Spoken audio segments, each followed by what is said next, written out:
낮추시며 너를 줄이게 하시며 또 너도 알지 못하며 내 조상들도 알지 못하던 만나를 너게 먹이신 것은 사람이 떡으로만 사는 것이 아니요 여호와의 입에서 나오는 모든 말씀으로 사는 줄을 너가 알게 하려 하심이니라. 아멘.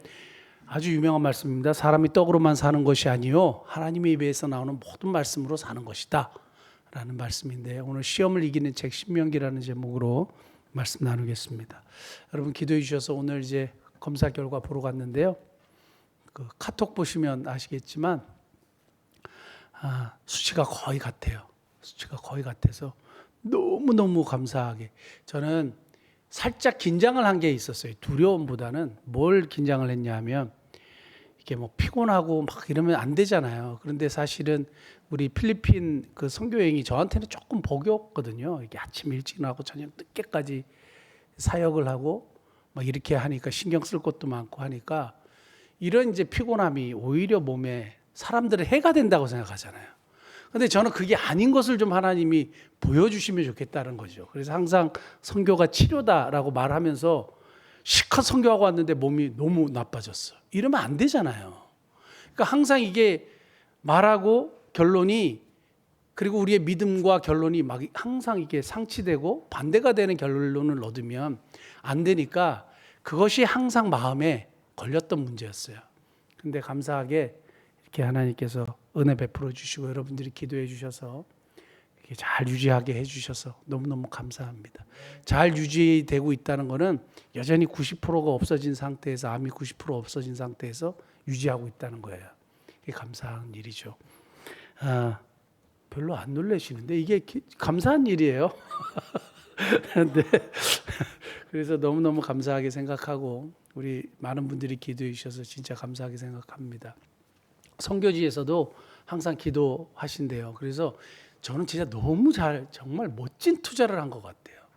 정말 멋진 투자를 했어요. 그래서 이렇게 복음의 씨앗을 뿌리기 위해서 교회가 세워진 곳에는 항상 저와 우리 교회를 위해서 기도한다는 거죠. 그래서 진짜 감사하고, 오늘도 누군가 기억이 안 나는데 목사님과 교회를 위해서 늘 기도합니다. 감동적이죠. 너무너무 감사해요. 우리는, 여러분들은 모르지만 우리 교인들을 위해서 이름도 모르고 잘 모르는 분들이 우리를 위해서 기도하고 있다. 그렇게 생각하시면 감사하겠습니다. 오늘은 시험을 이기는 책 신명기인데, 신명기의 제목, 신명기의 별명이 시험을 이기는 책이에요. 왜냐하면 예수님이 그 공생애를 시작하시기 전에 40일 금식을 하신 다음에 마귀에게 시험을 받으시는 내용이 마태복음 4장에 나옵니다. 근데 이 마태복음 4장에서 예수님이 마귀의 시험을 뭘로 이기셨느냐? 말씀으로 이기셨는데, 3번 시험에 3번 말씀으로 물리치셨어요. 근데 이 3번 말씀이 다 어디서 나오느냐? 신명기에서 나와요. 그래서 왜 굳이 예수님은 신명기의 말씀으로 하셨을까? 그러니까 하나님이 명령하신 율법, 두 번째 율법이 신명기거든요. 그러니까 하나님의 말씀의 엑기스가 신명기에 나와 있습니다. 이제 그 말씀으로 예수님이 그 시험을 이기셨는데, 중요한 건 뭐냐 하면 이 예수님이 당한 시험이 모든 인간들이 항상 받는 시험이에요. 모든 인류가 과거로부터 지금까지 계속 넘어지고 계속 문제를 일으키고 계속 이것 때문에 항상 뉴스가 나오고 하는 일들이 다 이 문제예요. 그런데 이 문제를 어떻게 이기셨느냐? 말씀으로 이기셨는데 신명기 말씀으로 이기셨어요. 오늘 그 말씀을 우리가 하나하나씩 간단하게 살펴보면서 그냥 마음에 말씀으로 우리가 이런 시험을 이길 수 있구나. 우리가 이런 시험이 찾아왔을 때 우리가 말씀으로 이겨서 승리하는 그런 복된 은혜가 있기를 원합니다. 시험은 두 가지가 있는데, 하나는 테스트. 우리 아이들 무슨 기말 시험, 중간 시험, 중간고사, 뭐 이런 수능 이런 것들은 다 테스트죠.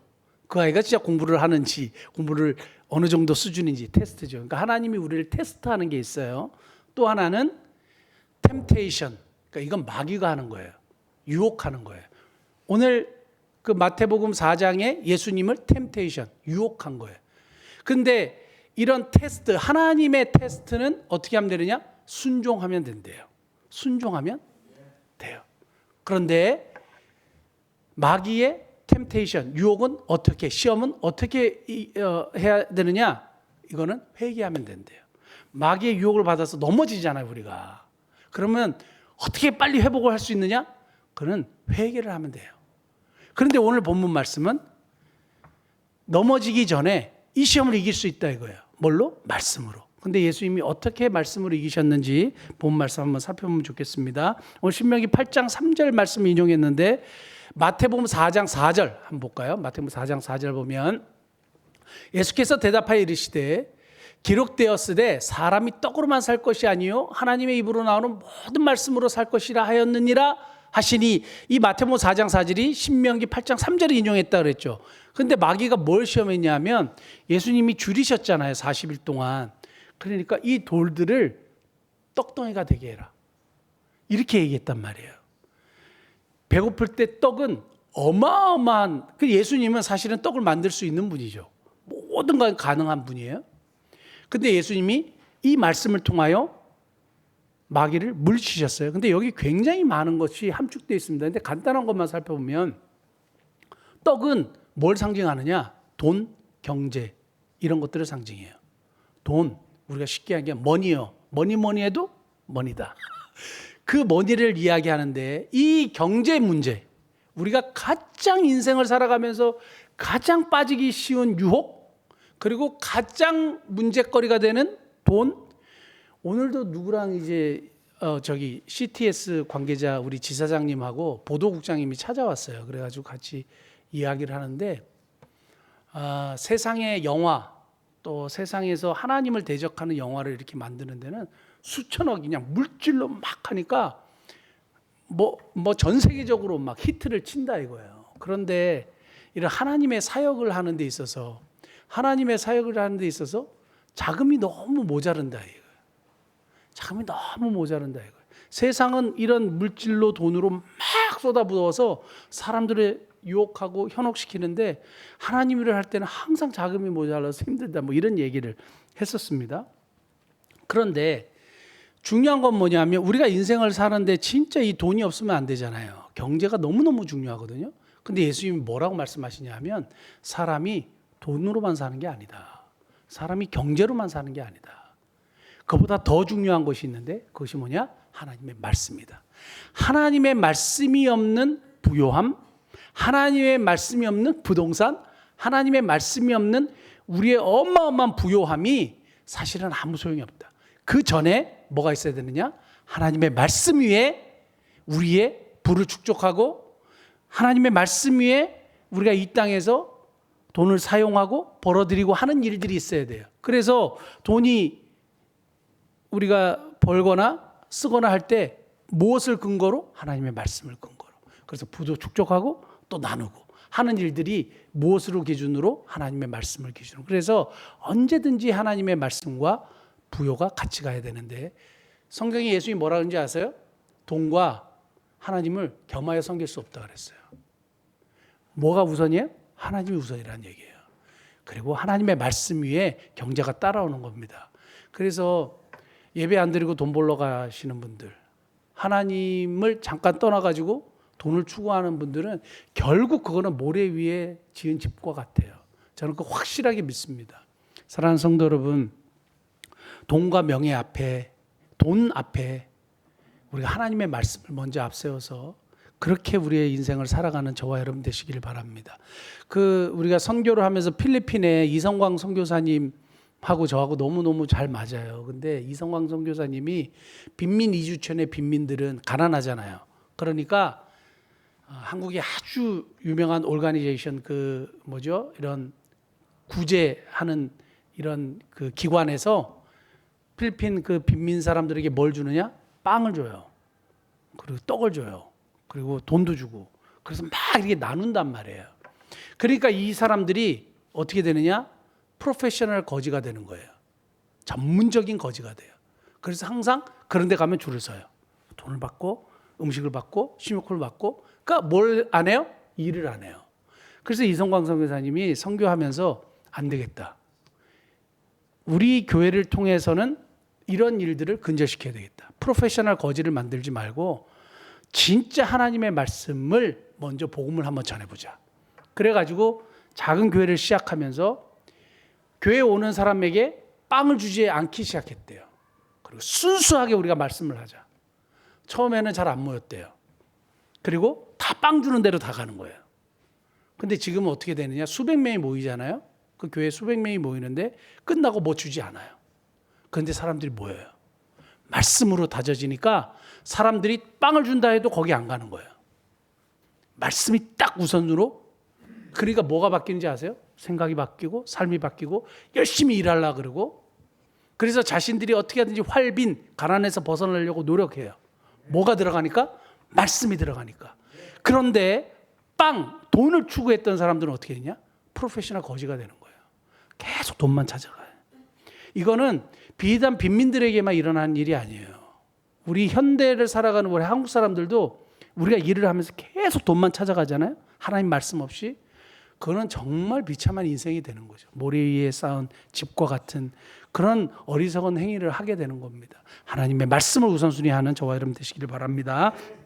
두 번째는 신명기 6장 16절. 신명기 6장 16절 보시면 너희가 마사에서 시험한 것 같이 너희의 하나님 여호와를 시험하지 말고, 이 말씀을 가지고 마귀의 두 번째 유혹을 물리치셨는데, 마태복음 4장 7절 말씀만 볼까요? 마태복음 4장 7절. 예수께서 이르시되 또 기록되었을 때 주 너의 하나님을 시험하지 말라, 이렇게 얘기하셨어요.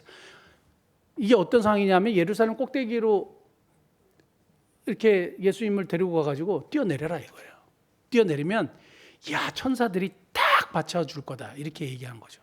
그러니까 그 높은 곳에서 우리 이 14층 건물에서만 뛰어내려서 딱 사뿐하게 딱 가라앉으면 어떻게 되겠어요? 제가 만약에 14층에 딱 떨어졌는데 공중부양을 한 거예요. 쫙 이렇게 내려가면 그걸 계속해. 그래서 모든 사람들이 막 보도록. 그거 어떻게 되겠어요? 와, 그 예전에 대통령 그 후보에 나왔던 허모 씨는 공중부양한다고 막 난리했잖아요. 공중부양 하나요? 그래서 제가 공중부양을 찾아봤더니 역사적으로 공중부양한 사람들이 있더라고요.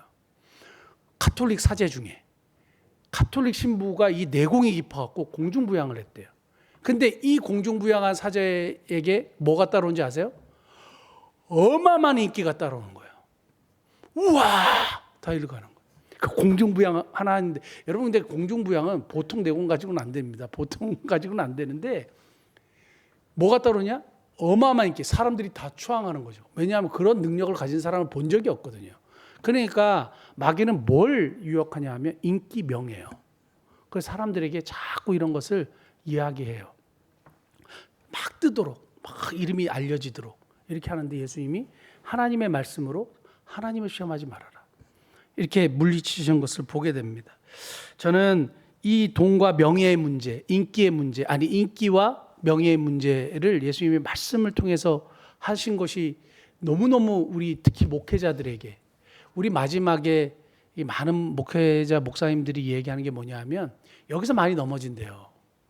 많은 분들이 뭐 돈도 넘어지지만 이런 인기, 명예, 사람들한테 보이는 거, 거기에 대해서 많이 넘어진대요.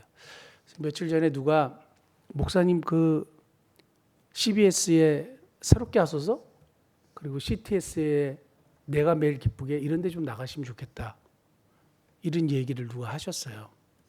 그러면서 고민이 되는 거죠. 야, 누가 이렇게 나가게 해주면 내가 과연 나가야 되나? 이런 고민을 했단 말이에요.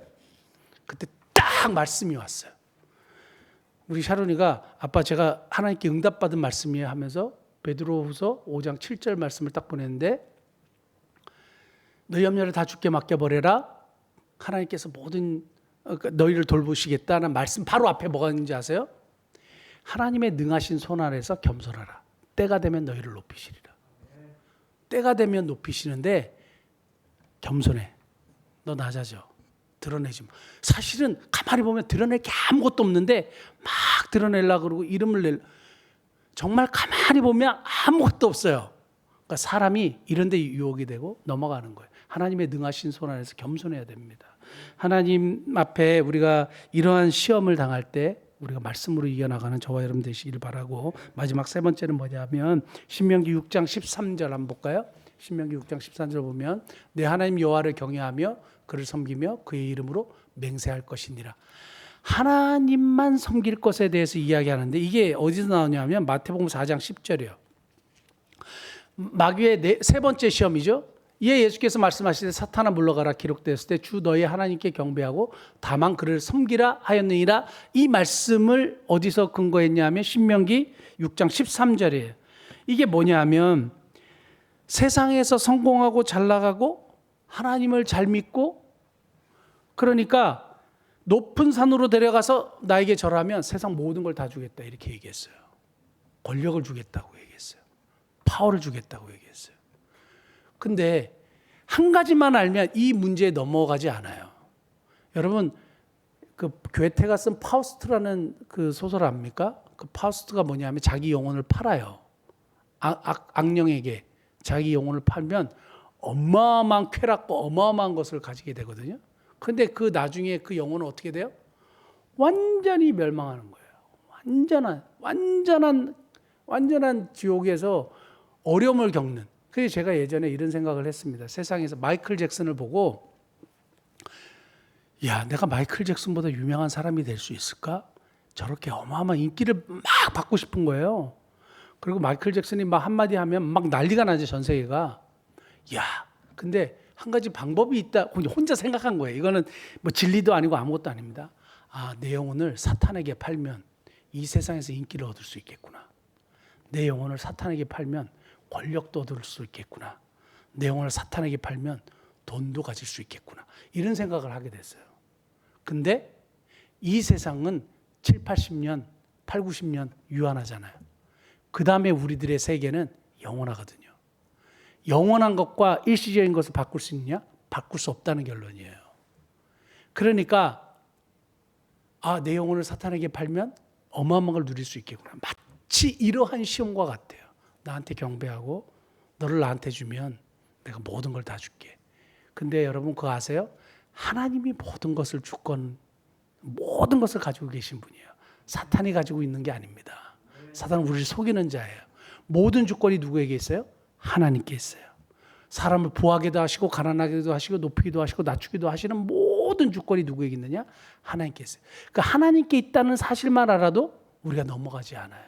그래서 예수님이 주 너희 하나님만 경배하고 그를 섬기라고 말씀하셨습니다. 우리가 이러한 권력을 주는 것들, 명예를 주는 것들, 돈을 주는 것들, 이런 마귀의 시험 앞에서 하나님의 말씀으로 당당히 이기는 저와 여러분 되시기를 바라고, 그러기 위해서 우리가 하나님의 말씀을 가까이 하는 저와 여러분 되시기를 예수님으로 축복합니다. 기도하시겠습니다. 하나님 아버지, 예수님이 세 가지 시험 받으셨을 때에 신명기 말씀으로 이 마귀의 시험을